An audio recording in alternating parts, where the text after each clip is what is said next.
Hello everyone, আমি Shubhra from fabrics paint and tips. Welcome back to my channel.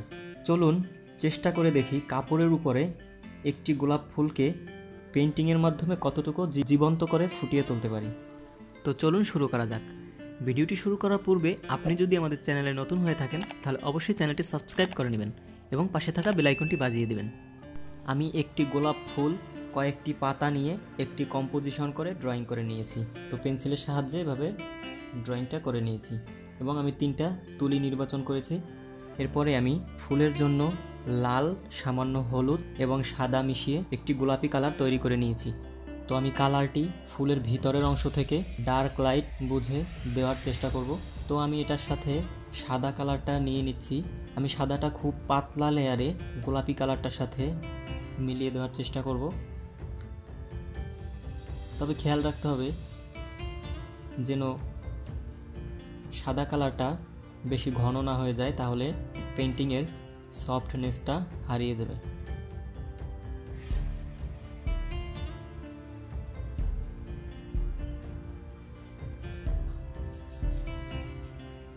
তো আমি ফুলের ভিতরের অংশগুলো ডার্ক কালার এবং ফুলের পাপড়িগুলো যে ভাঁজ হয়ে বাহিরের দিকে পড়ে আছে ওই অংশগুলো লাইট রেখে এভাবে করে কালারটা দিয়ে নিচ্ছি। প্রথম লেয়ারে আমি সব জায়গাতে এভাবে করে কালারটা দিয়ে নেব।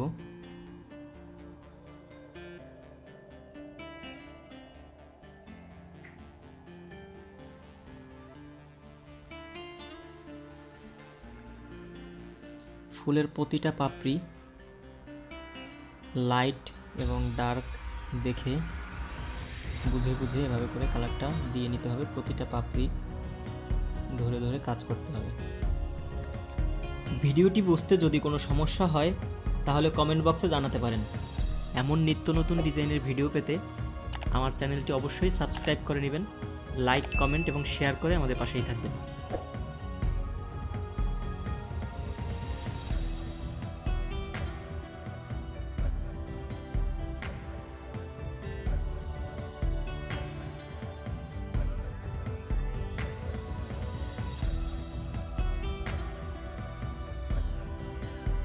আপনারা যদি এমন হ্যান্ড পেইন্টের প্রোডাক্ট সংগ্রহ করতে চান তাহলে আমাদের পেজে যোগাযোগ করতে পারেন। আমাদের পেজ নাম শুভ্র আর্ট।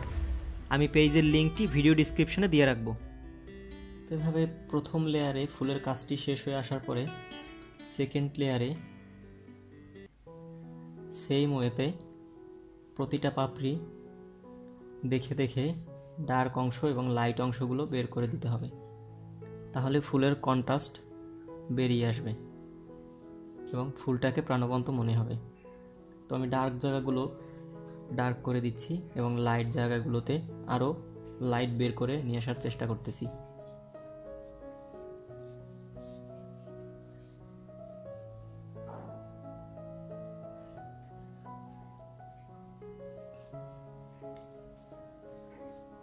এবং একটা ফুলের পাপড়ি যেটা উপরে আছে, উপরের পাপড়ি থেকে নিচের পাপড়িতে পাপড়ির উপরে একটা ছায়া পড়ে, সেই ছায়াটা দিতে হবে। এবং একটা পাপড়ি থেকে আরেকটা পাপড়িকে আলাদা করে বুঝিয়ে দেওয়ার জন্য কিছু এক্সট্রিম ডার্ক কালার ব্যবহার করতে হবে।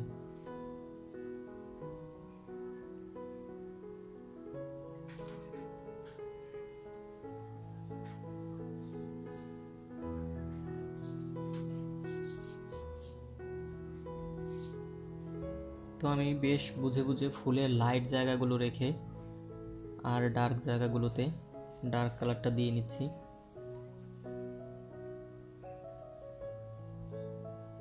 এরপরে ফাইনালি আমি কিছু এক্সট্রিম লাইট কালার দিয়ে নিচ্ছি, সাদা যেটা।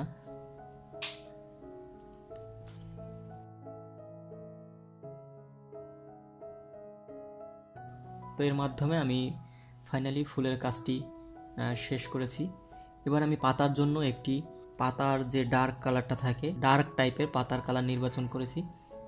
তো আমি পাতার কালারটা নীল, সামান্য লাল এবং হলুদের মাধ্যমে পাতার এই গাঢ় রংটা বানিয়ে নিয়েছি। তো আমার কাছে মনে হলো ফুলটা যেহেতু লাইট কালারের, তাই আমি পাতাগুলো বেশি গাঢ় কালারের মধ্যে রাখবো, যাতে ফুলটা বেশি ভালো করে ফোকাস থাকে। তো এভাবে করে আমি পাতাগুলো শেষ করলাম এবং একটা ফুলের যে কলি রয়েছে সেই কলিটাতে দিলাম এবং ডালগুলো দিয়ে নিলাম।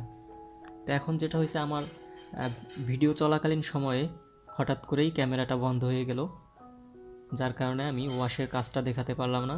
তো এটা হচ্ছে আমার ফুলটাকে জীবন্ত করার যে চেষ্টাটা ছিল, কতটুকু সফল করতে পেরেছি জানি না।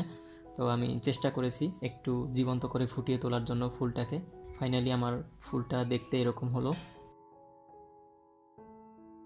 তো আজকের ভিডিও এ পর্যন্তই। Thanks for watching my video.